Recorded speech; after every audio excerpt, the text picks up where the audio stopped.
Hello dears, मेरे channel री incarnation पे आप सभी का स्वागत है। जय शिव शक्ति। तो देखिए डियर्स, ज्योतिष के अनुसार हम सिर्फ एक जन्म के कर्म लेके पैदा नहीं होते, ठीक है, बल्कि पिछले कई जन्मों की बहुत सारी यादें और अधूरी इच्छाएं अपनी आत्मा में लेके पैदा होते हैं, ठीक है। जो इच्छाएं हमने पिछले जन्म में पूरा नहीं कर पाए, उस जन्म में हम उस इच्छा को अधूरी छोड़ के आए हैं, ठीक है। उस अधूरी इच्छा को हमें इस जन्म में पूरा करना है, ठीक है। तो ट्विन फ्लेम्स तो बहुत सारे जन्म लेते हैं और ट्विन फ्लेम्स की तो बहुत सारी इच्छाएं होती है, ठीक है। लेकिन पिछले जन्म में आप कौन सी इच्छा छोड़ के आए हैं जिसे आपको इस जन्म में पूरा करना है, तो वो कैसे पता चलेगा? तो देखिए, ये जानने के लिए हमें सीधा कुंडली के कुछ हाउसेस और ग्रह को देखना पड़ेगा, ठीक है। तो देखिए, कुंडली के माध्यम से हम जान सकते हैं हम पिछले जन्म से कौन सी अधूरी इच्छा लेके पैदा हुए हैं, ठीक है। तो देखिए, कुंडली में कुछ हाउसेस है जो पास्ट लाइफ दिखाता है, जैसे 5th हाउस, 12th हाउस। और कुछ ग्रह होते हैं जो पास्ट लाइफ से जुड़ा होता है, जैसे राहु, केतु, शनि। तो इन हाउसेस और ग्रह के माध्यम से हम पास्ट लाइफ की इच्छा को देखते हैं, ठीक है। लेकिन आज हम देखेंगे मोस्ट इम्पॉर्टेंट प्लैनेट जो पास्ट लाइफ की अधूरी इच्छा को दिखाता है, ठीक है। आपने पास्ट लाइफ में कौन से कर्म किए हैं, कौन सी इच्छा आपकी रह गई है अधूरी, ये प्लैनेट दिखाता है, ठीक है। तो इस ग्रह का नाम है केतु।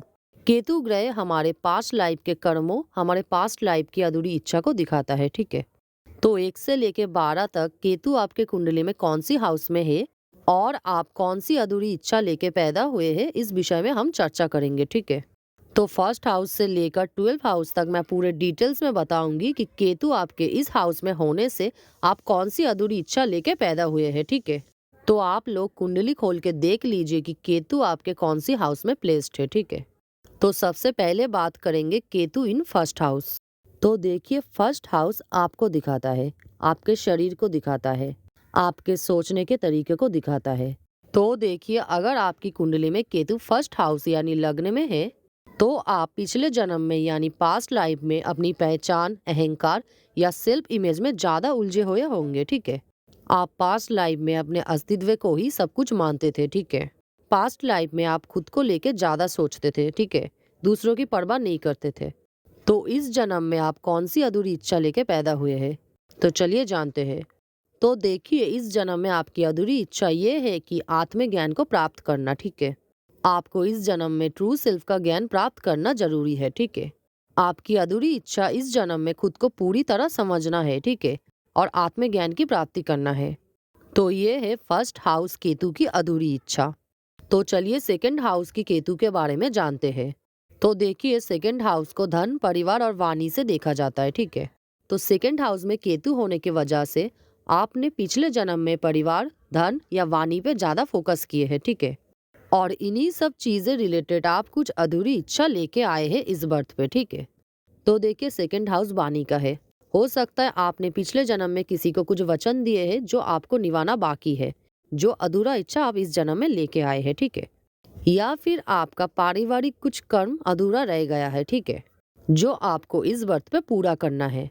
और इसी के साथ आपको इमोशनल सिक्योरिटी लानी चाहिए और आपको सही वाणी का संतुलन बनाए रखना होगा, यानी आपको आपके वाणी पे बैलेंस रखने की जरूरत है। तो या फिर आपका पारिवारिक कुछ कर्म रह गया है, या फिर कोई वचन जो आपको इस बर्थ पे पूरा करना है, ठीक है। अब जानेंगे केतु इन थर्ड हाउस। तो देखिए, थर्ड हाउस छोटे भाई बहन, साहस, बहुत मेहनत और स्ट्रगल भी दर्शाता है, ठीक है। तो देखिए, आपने पास्ट लाइफ पे बहुत शक्ति प्रदर्शन किए, आप अपने शक्ति को बहुत प्रूव करने की कोशिश किए हैं, ठीक है। आप लोगों को दिखाना चाहते थे कि आप कितना ब्रेव है। तो पास्ट लाइफ में आपने किसी काम पे साहस नहीं दिखा पाए, ठीक है। तो अब आप इस बर्थ पे वही अधूरी इच्छा लेके पैदा हुए हो, ठीक है। तो आपको इस बर्थ में संचार में पूर्णता या साहस से जुड़े कर्म करने की जरूरत है, ठीक है। आपको इस बर्थ पे इनर करेज और अपनी आवाज को सच्चाई से जीना है, ठीक है। अब जानेंगे केतु इन फोर्थ हाउस। तो फोर्थ हाउस माता, भूमि, भवन और वाहन को दर्शाता है, ठीक है। तो देखिए, पिछले जन्म में आपको आपके माता से, घर से या देश से बहुत गहरा बंधन था, ठीक है। पास्ट लाइफ में आपको इन सब चीजों में से कुछ एक चीज में ज्यादा इमोशनल डिपेंडेंसी थी, ठीक है। आपने पास्ट लाइफ में अपने माता, घर या देश के लिए बहुत काम किए हैं, ठीक है। और आपकी इस जन्म की अधूरी इच्छा आपकी इनर पीस है। आपकी इस जन्म की अधूरी इच्छा ये है कि घर परिवार से पूर्ण सुख या भावनात्मक स्थिरता की चाहत। इस जन्म में ये सब आपके पास होते हुए भी इन सब चीजों से आपको एक डिटैचमेंट फील होती है, ठीक है। अब जानेंगे केतु इन 5th हाउस। तो देखिए, आपका केतु 5th हाउस में होने की वजह से आपने पास्ट लाइफ में प्रेम, संतान या ज्ञान का मिसयूज किया है, ठीक है। क्योंकि 5th हाउस प्रेम, संतान और शिक्षा का है, ठीक है। तो देखिए, केतु 5th हाउस में होने की वजह से आपके पास्ट लाइफ में बच्चे से रिलेटेड या आपके संतान से रिलेटेड कुछ अधूरे कर्म जो रह गए हैं आपको इस जन्म में पूरा करना है, या फिर कोई अधूरा प्रेम जो उस जन्म में पूरा नहीं हुआ जो आपको इस जन्म में पूरा करना है, ठीक है। तो चलिए जानते हैं केतु इन 6th हाउस। तो देखिए, 6th हाउस को रोग, रिपु और ऋण से देखा जाता है। तो देखिए, आपने पास्ट लाइफ में किसी व्यक्ति को दुखी छोड़ के आए हो, ठीक है। या तो आपने पास्ट लाइफ में बहुत ऋण लिए थे, या फिर आपका बहुत शत्रु था पास्ट लाइफ में, ठीक है। आपकी इस जन्म में अधूरी इच्छा ये है कि कर्ज और शत्रु से छुटकारा।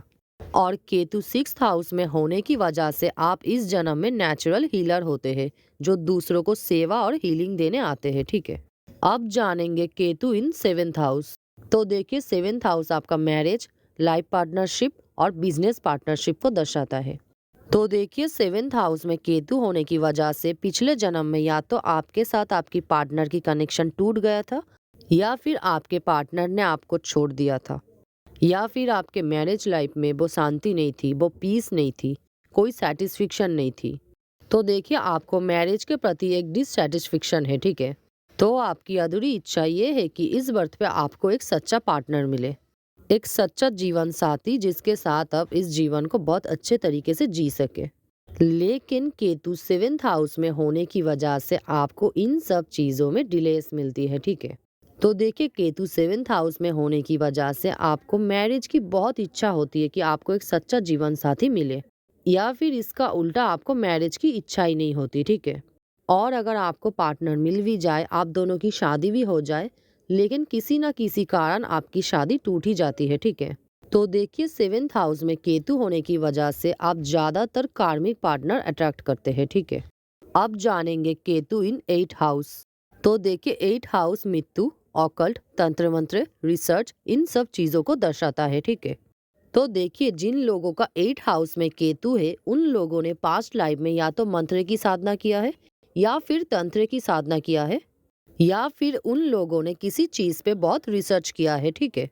तो इस बर्थ में उन लोगों की अधूरी इच्छा ये है, अगर उसने पास्ट लाइफ में किसी चीज पे रिसर्च किया है और उस चीज को अधूरा छोड़ के आया है, तो इस जन्म में वो उस चीज की रिसर्च करेगा, ठीक है।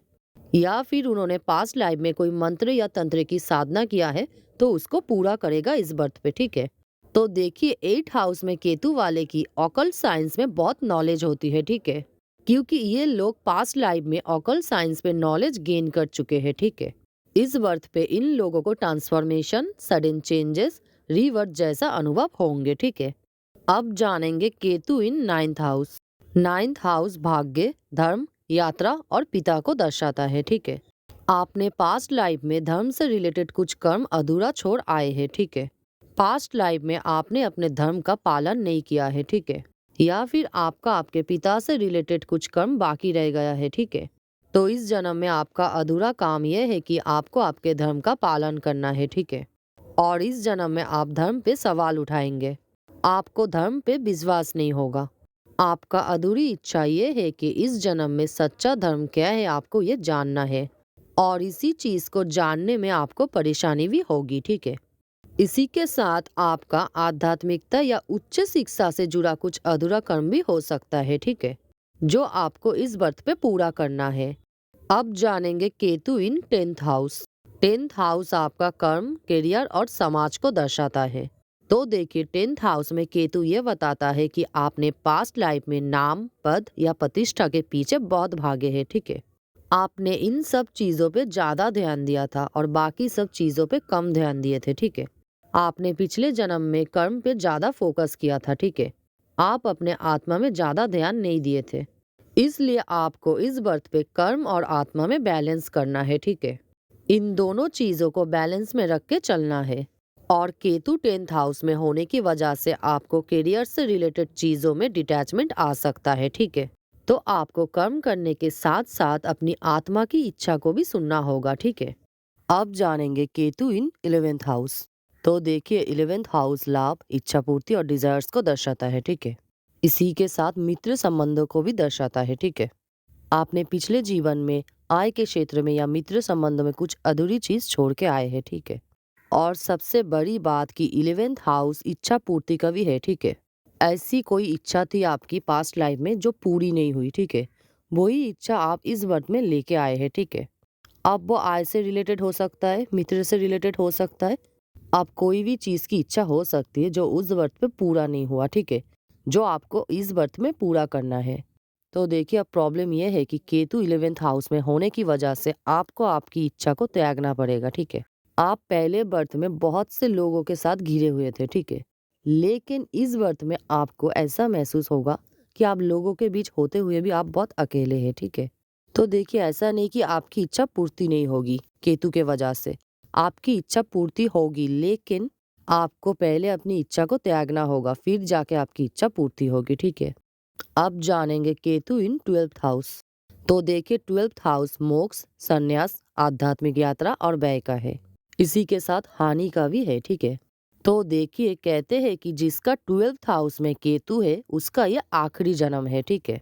तो देखिए 12th हाउस में केतु होने की वजह से आपने पास्ट लाइफ में मोक्ष पाने के लिए तपस्या की थी, लेकिन वो तपस्या अधूरी रह गई, ठीक है। जिसका भी 12th हाउस में केतु है वो पिछले जन्म में बहुत ही आध्यात्मिक व्यक्ति थी, ठीक है। पिछले जन्म में आप बहुत ही स्पिरिचुअल पर्सन थे, ठीक है।